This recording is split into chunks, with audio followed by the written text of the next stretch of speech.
तो राजस्थान के विधानसभा उपचुनाव का विश्लेषण करेंगे आज कि क्या मैंडेट दिया है जनता ने और फ्यूचर की पॉलिटिक्स इन द राजस्थान क्या होगी। भजनलाल शर्मा की सरकार को आए लगभग एक साल हो चुका है और इस एक साल के बाद सरकार अब क्या बदलाव करने जा रही है, तमाम चीजों पे आज बात करेंगे। नमस्कार, मैं प्रदीप हूं, आप थिंक 360 देख रहे हैं। तो इस चुनाव में खास बात यह हुई कि मंत्री के भाई यानी कि जगमोहन मीणा यानी कि किरोड़ीलाल मीणा के भाई चुनाव हार गए। सांसद के बेटे यानी कि ब्रजेंद्र ओला के बेटे चुनाव हार गए। विधायक के बेटे यानी कि दिवंगत विधायक जो थे जुबेर खान, उनके बेटे आर्यन चुनाव हार गए। भले ही वो आर्यन जुबेर लिखते हुए पिता का नाम साथ लेके चुनाव लड़े। सांसद हनुमान बेनीवाल की पत्नी चुनाव हार गई। तो जनता ने तय कर लिया, भाई जनता का, जनता के लिए और जनता के द्वारा। अब आप कार्यकर्ताओं ने कह दिया, 10 जनों के हाथ उठा के चीजें तय कर लेते हैं, वो पुरानी हो गई चीजें। जनता का मन क्या कहता है, मूड क्या कहता है, वो उन्होंने मैंडेट में दे दिया है। तो कुछ सीटें ऐसी है जो भाजपा का आज तक खाता नहीं खुला था। जैसे कि खींवसर की बात करें तो खींवसर पर पहली बार भाजपा का खाता खुला है, हनुमान बेनीवाल के बिना।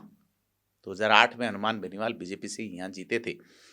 तो बड़ी चीज ये है कि झुंझुनू सीट है, वहां भी मुख्य चुनाव में भाजपा मूल का व्यक्ति यानी कि राजेंद्र भांबू पहली बार चुनाव जीते हैं।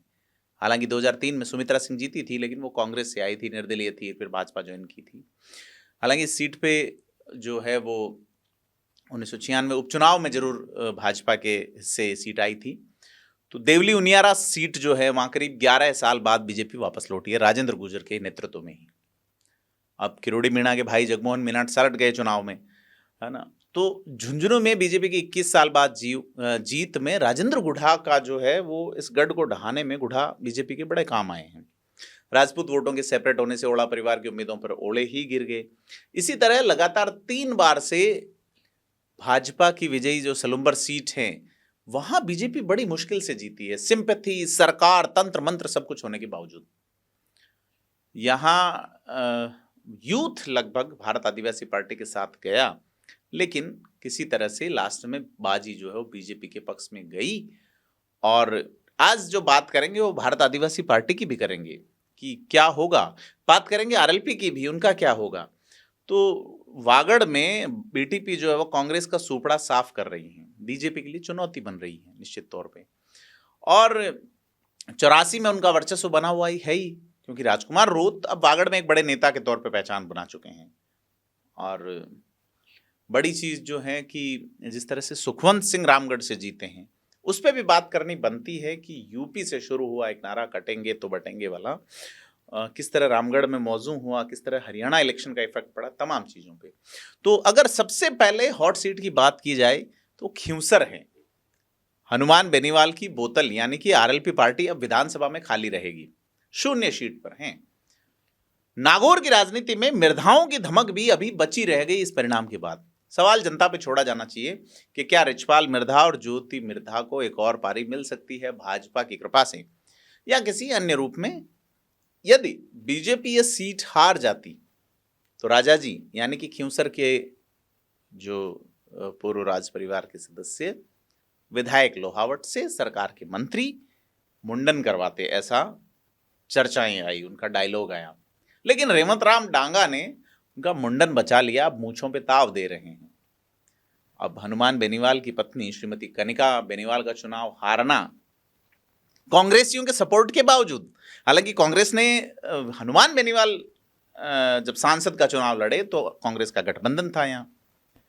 और चुनाव में पार्टियां जो है, जब चुनाव शुरू होता है, दुदुम भी शुरू होती है, तो पार्टी में कौन किधर जा रहा है पता नहीं चलता है। भाजपा नेता की पत्नी डॉक्टर रतन चौधरी को कांग्रेस ने टिकट दिया था, कांग्रेस के 5,500 वोट भी नहीं आए। आप देखिए चीजें जो है, कांग्रेस ने गठबंधन नहीं किया। लेकिन यहां जो हालत रही वो गठबंधन से भी बुरी रही। हनुमान बेनीवाल आज से 1 साल पहले करीब 80,000 वोट लाके विधायक बन गए थे, 79,492। लेकिन कनिका 94,727 वोट, लेकिन इसके बावजूद 14,000 वोटों से चुनाव हार गई। डांगा जो है, रेवंत राम डांगा, उनका कमबैक गजब का रहा है। तेजाजी मंदिर वाली जो घटना हुई उसके बाद जाट समाज में एक अलगाव हुआ और राजपूत वोटों का ध्रुवीकरण नहीं होना डांगा की कमबैक में एक बड़ी वजह है। हनुमान बेनीवाल को निश्चित तौर पे दुर्ग सिंह याद आए होंगे, जिन्होंने पिछले यानी कि 2023 के चुनाव में करीब 15,800 के आसपास वोट लेकर 2200 वोट से हनुमान बेनीवाल को चुनाव जीतने में बड़ी भूमिका निभाई थी। अब की बार दुर्ग सिंह बीजेपी की ओर चले गए और बीजेपी के दुर्ग में घुस गए तो हनुमान बेनीवाल का दुर्ग ढह गया। और यहाँ जो रेवंत राम डांगा जो विधायक बने वो कभी हनुमान के ही हनुमान थे, यानी कि शागिर्द हुआ करते थे, अब एमएलए बन गए अपने दम पे। हालांकि गुरुजी को गुड़ करते हुए चेला शक्कर होने वाली कहावत बीते 6 महीने में हनुमान बेनीवाल के साथ कई बार मौजू हुई है। आरएलपी के कई नेताओं ने इसको चरितार्थ किया, दूसरी पार्टियां ज्वाइन की हैं। पिछली विधानसभा में 3 जब विधायक थे तो विधायक दल के नेता रहे पुखराज गर्ग, बीजेपी में जाने से शुरुआत करते हैं इंजीनियर पुखराज गर्ग। फिर बायतू सीट से नंबर 2 रहे उम्मीदवार बेनीवाल बाड़मेर में, बिना कंसेंट हनुमान बेनीवाल के कंसेंट के कांग्रेस में चले गए और सांसद भी बन गए। और हनुमान बेनीवाल के बराबर या कहीं और प्रभावी होकर विपक्ष में मल्लिकार्जुन खड़गे के आसपास आसन जमा रहे हैं। अब हनुमान बेनीवाल की टीम के कभी सदस्य रहे, डांगा भी चुनाव जीत गए। डांगा को 2018-19 में लगा था कि जब हनुमान बेनीवाल सांसद बन गए हैं तो उपचुनाव जो होगा वो बीजेपी गठबंधन के साथ आरएलपी उन्हें मौका देगी। परंतु हनुमान बेनीवाल अपने भाई नारायण बेनीवाल को लाए और डांगा की राहें जुदा हो गई। जुदा राह पे चल के ही डांगा विधानसभा पहुंच चुके हैं। इस बार हनुमान बेनीवाल जो है वो अपनी पत्नी को लाते हैं। अब नारायण बेनीवाल और हनुमान बेनीवाल की राहें कब तक भाइयों के नाते एक साथ चलेगी और आरएलपी का फ्यूचर क्या होगा, क्योंकि 3 सीटों से एक साथ शुरुआत करने वाली पहले चुनाव में, दूसरे चुनाव में 1 सीट लाते हैं और अब 0 पे सिमट जाने वाली पार्टी। लेकिन हनुमान बेनीवाल जिस तरह की पॉलिटिक्स करते हैं, जिस तरह से जनहित के मुद्दों पब्लिक के बीच पहुंचते हैं, मुश्किल लगता है इस पार्टी का। और इसके पीछे एक बड़ा वोट बैंक है, दूसरा एससी वोट बैंक में वो हमेशा सेंध लगाते रहे। देखना यह है कि हनुमान बेनीवाल अब क्या करेंगे, संसद से किस तरह से वो मुखर रहेंगे, राज्य में उनका संगठन कितना बचा रहता है, बनता है, बिगड़ता है, तमाम चीजों पे हम नजर रखेंगे। अगर बात करें उपचुनाव की दूसरी हॉट सीट की, जिसका नाम झुंझुनू है, यह सीसराम ओढ़ा का विधानसभा क्षेत्र रहा है लंबे समय तक और भाजपा के नेताओं द्वारा कम ही भाजपा के कब्जे में रहा। जब 1996 की एक मैं आपको घटना बताता हूं, घटना क्या, घटनाक्रम जो है कि जब सीसराम ओढ़ा इस सीट से सांसद बने और उन्होंने अपने बेटे ब्रजेंद्र को उसी तरह उतारा जैसे ब्रजेंद्र ने अपने बेटे अमित ओढ़ा को मौका दिया। अब ब्रजेंद्र वो चुनाव नहीं जीत सके, वो हार गए, उसी तरह हार गए जैसे वो सीसराम ओढ़ा के बेटे रहते हुए हारे थे। सीसराम ओढ़ा सांसद के बेटे रहते हुए चुनाव हारे थे, इसी तरह से उनके सांसद रहते हुए उनके बेटे अमित ओढ़ा हार गए।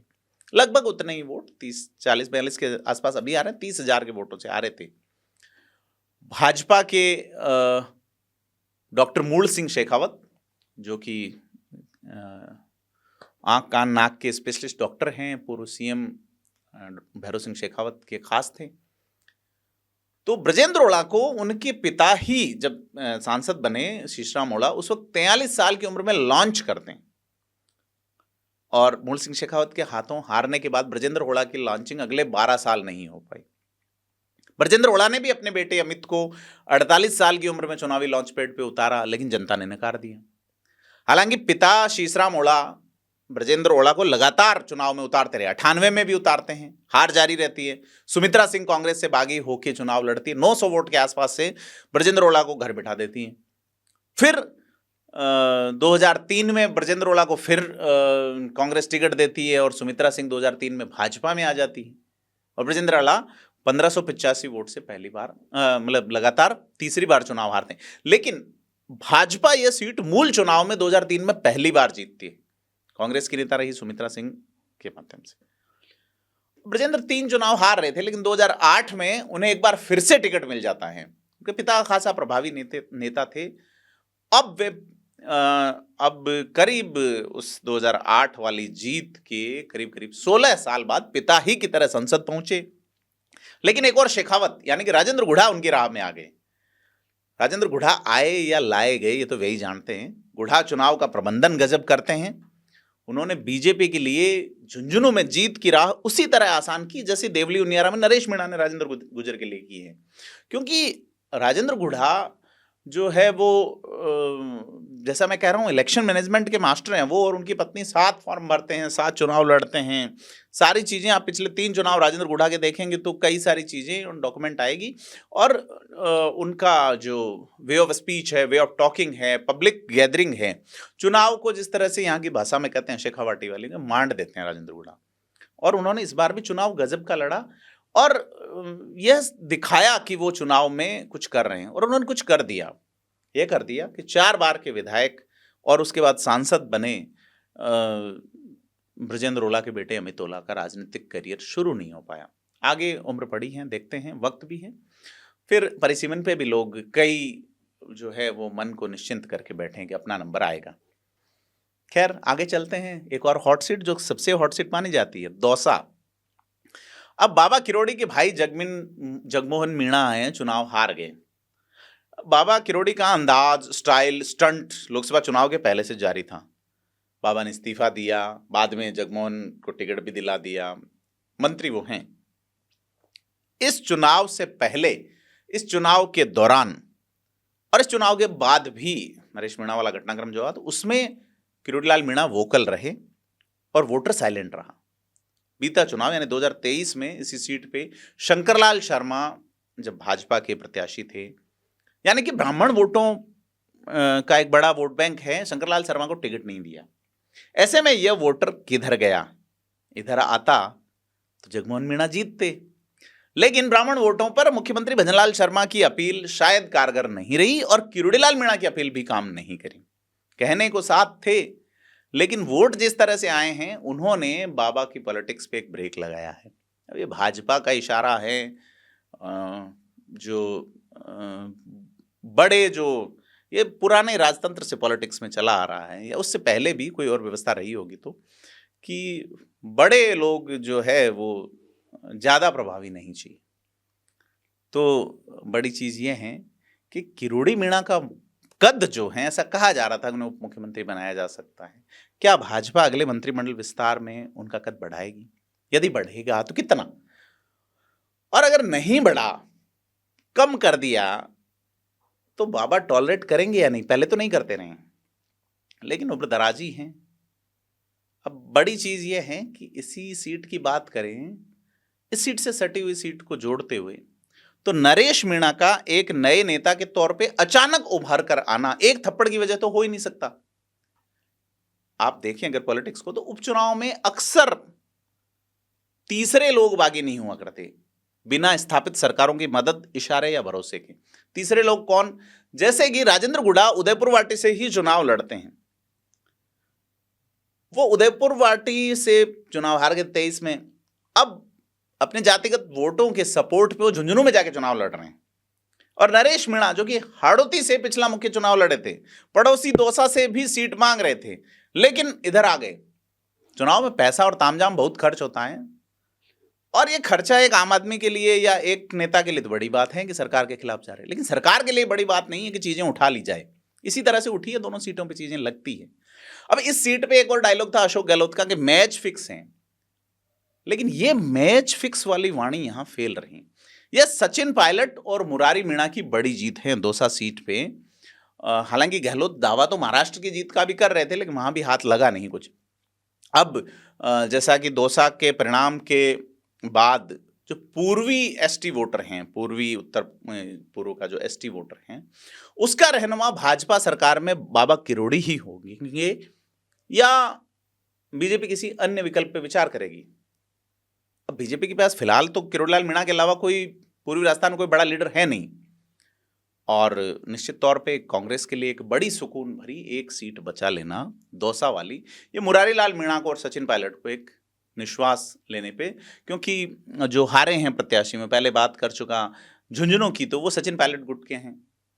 बात करें देवली उनियारा की तो नवनारायण मीणा के भाई जो सांसद बने हरीश मीणा, उनके गुट के वो प्रत्याशी हारे हैं। तो सचिन पायलट गुट के कई प्रत्याशी यहाँ पे धराशायी हुए हैं, लेकिन यह दीनदयाल बैरवा की नहीं, मुरारीलाल मीणा और सचिन पायलट की जीत नजर आती है।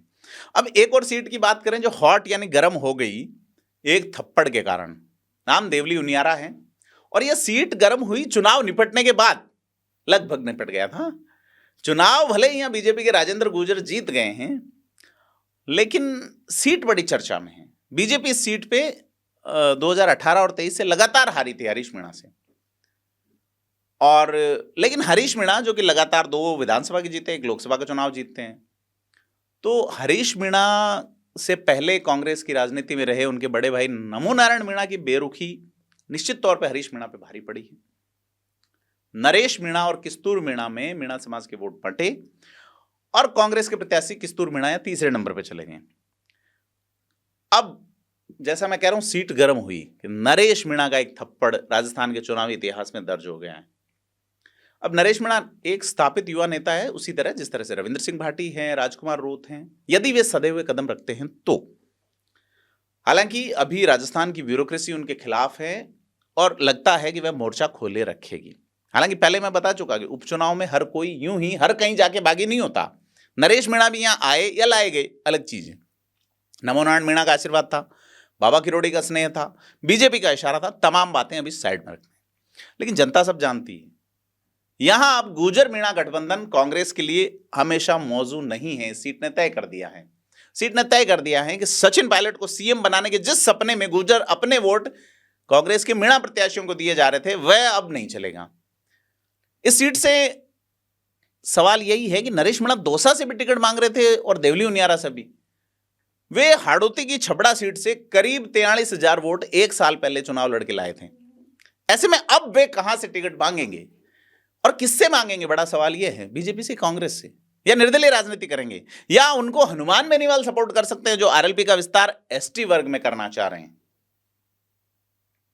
सवाल आप पे ही है, क्या इसका हो सकता है? हमें कमेंट करके बताएं। एक और सीट की बात करें जो हॉट तो नहीं लेकिन चर्चा में है, 84। कहावत है कि चूके सो 84।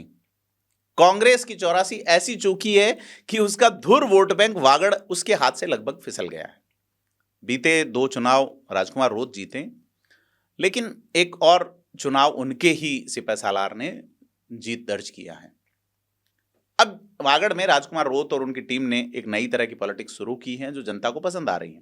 हालांकि 2023 में यही सीट यानी 84 राजकुमार रूत 70,000 वोट से जीते थे, लेकिन 1 साल में ही 45,000 से ज्यादा अंतर घट गया है।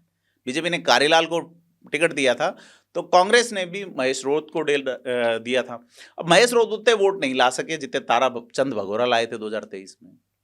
अब भारत आदिवासी पार्टी का जो उदय है वो वागड़ की पॉलिटिक्स को अलग दिशा में निश्चित तौर पे ले जाएगा। भील प्रदेश की मांग और तमाम कंट्रोवर्शियल डायलॉग इन नेताओं के रहते हैं। अब इनके जो विधायक है लगभग युवा हैं, उनका एक सांसद भी है जो संसद में बोले। इनका सेटअप जो है वो अब आरएलपी की तरह है, जिस तरह से आरएलपी के 3 विधायक हुआ करते थे और 1 सांसद थे, उसी तरह से अब भारत आदिवासी पार्टी भी 3 विधायक 1 सांसद, आरएलपी 0 पे।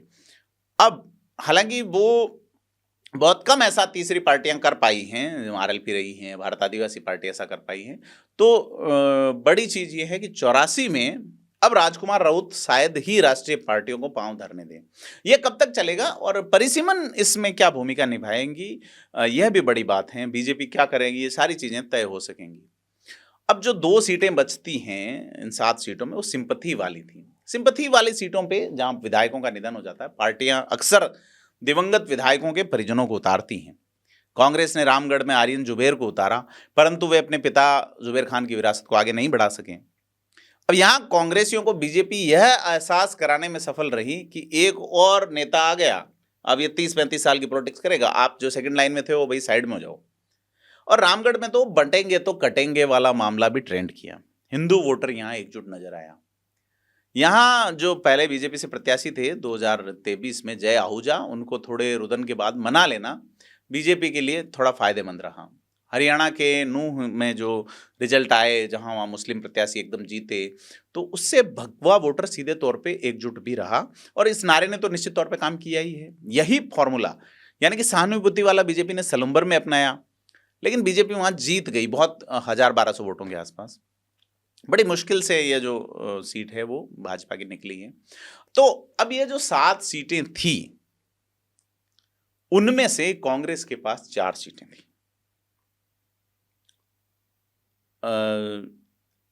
एक भाजपा के पास थी और एक सीट जो है वो भारत आदिवासी और एक आरएलपी के पास थी।